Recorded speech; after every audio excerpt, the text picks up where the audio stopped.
Hey, Micah, what was it about your visit here that made this place right fit for you? And what was your relationship with Coach Norvell like from that trip? Coach Norvell, he recruited me heavily coming out of high school, and him and Coach Malzahn. They were actually the first people to call me the morning my name was officially entered into the portal. It got in there about 9 o'clock. At about 9:01, they were both trying to beat each other to the phone. So I mean, like that just goes to a testament to how they felt about me from the jump. Everybody he has on staff, he got a lot of good people, a lot of great people in the program that actually care about their players and really care about everything that goes into you on and off the field. So it just felt like a place that I could call home. All right, we'll go second row on your left to Liam. Nice to meet you, Micah. Your relationship with Coach Hand, how has that been, and how has it been just kind of adjusting with this offensive line group? It's been very good so far. Coach Hand, he's a developer of men, not just players. He develops men on and off the field. Great dude, great dad, great husband. He teaches us a lot on and off the field.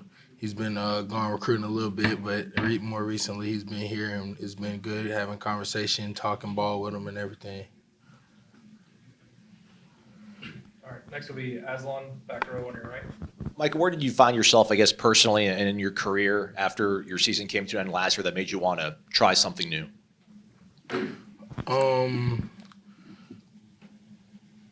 To try something new, I wouldn't put it that way. I'd be like, it was just time for a new chapter in life, and change is good sometimes, a change of center and everything, trying to bring out the best and become the best player I can be on and off the field. All right, we'll go to Ira, second row on your right.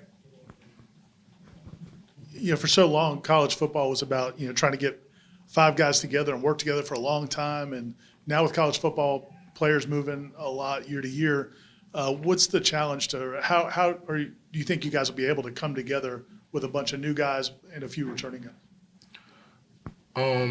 I can speak from experience. Like you said, college football has changed. So most of the guys in the building have been seeing that their whole career, whether they've been here or other places.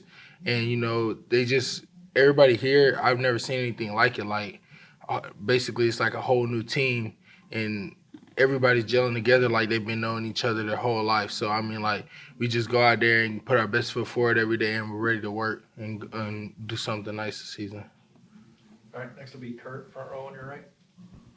You've played a lot of college football at Ole Miss. I think all four of the transfer offensive linemen y'all got brought in played quite a bit at your previous schools. How valuable is, obviously, a new system and all, but is there something about experience where kind of you have to go through it? And I think how valuable is it with all four transfers you brought in having quite a bit of experience at this level? I think that brings a lot. I think it means a lot. Having guys in your room that have played a lot of snaps and played a lot of ball, we can bounce ideas off of each other because we all had different experiences and we've seen things, and we can help the younger guys. And it's just important for your program as a offensive line to have experience, to go out there with depth, and everybody being able to play. All right, next will be Jordan, third row on your left. Hey, Mike, kind of following up off of that, do you and some of the older transfers coming in know what your role is going to be? Do you expect to start, or do you think the spring is going to be a lot of feeling out and competition? I don't think anything's going to be handed to anybody here. That's not what they do. They made that very apparent. And I don't want anything handed to me. I'm coming to work every day. It don't matter if they want me to play tackle, guard, running back, wide receiver, quarterback, DB. I'm ready to play. So it's whatever.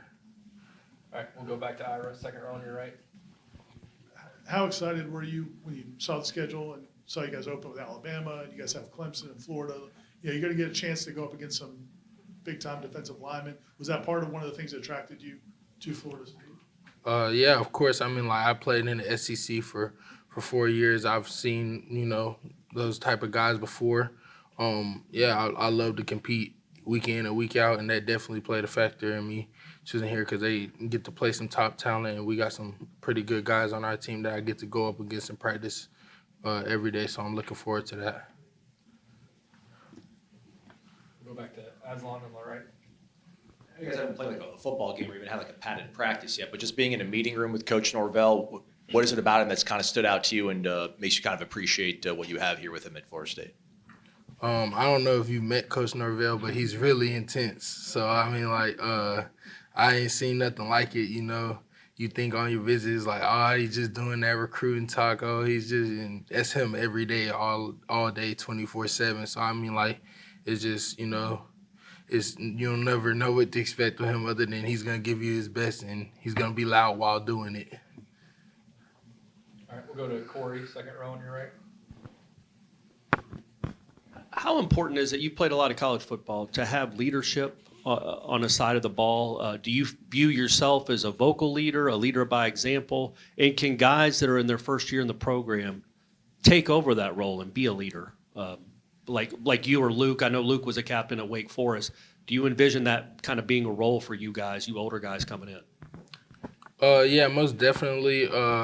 Come here and lead by example. I can be a vocal leader. I haven't really been in the past. Like, I'll say stuff when needed. That's not really ever been my thing. But if it's stuff that needs to be said, I will speak up. But yeah, just lead by example. Show the young guys the ropes, how to do things, how not to do things. I can only speak from my experience, and I can say that for the other guys. Like, you know, just try to help each other out. You know, a mistake you made, you can help somebody else not make that mistake, or you can learn from another guy's mistake. So I mean, like, yeah. All right, we'll stay there for Ira. Coach Norvell and Coach Malzahn have talked a lot about wanting to run the football. How exciting is that as an offensive lineman to get into that physical style of play? It's very exciting. That's right up my alley. I'm ready to run the ball, ready to do whatever to help this team win. I love it. I love running the ball. All right, we'll come to Peter, second row on your left. Hey, Micah. Being a tackle, you blocked guys like Jackson Dart. Now, do you see any of the kind of difference with Thomas Castellano other than their stature? Is it kind of there's different way to block, knowing that there's a difference between those two? The quarterback is the quarterback, so it doesn't matter who's back there. I'm going to protect them the same way. Jackson Dart, he's awesome, good teammate, good friend. But Thomas Castellanos is Thomas Castellanos, and, you know, I'm not going to sit here and compare the two. I expect great things from the both of them, and I hope and I wish nothing but success to the both of them. Anything else? All right, thank you. Thanks. Thanks, Mike.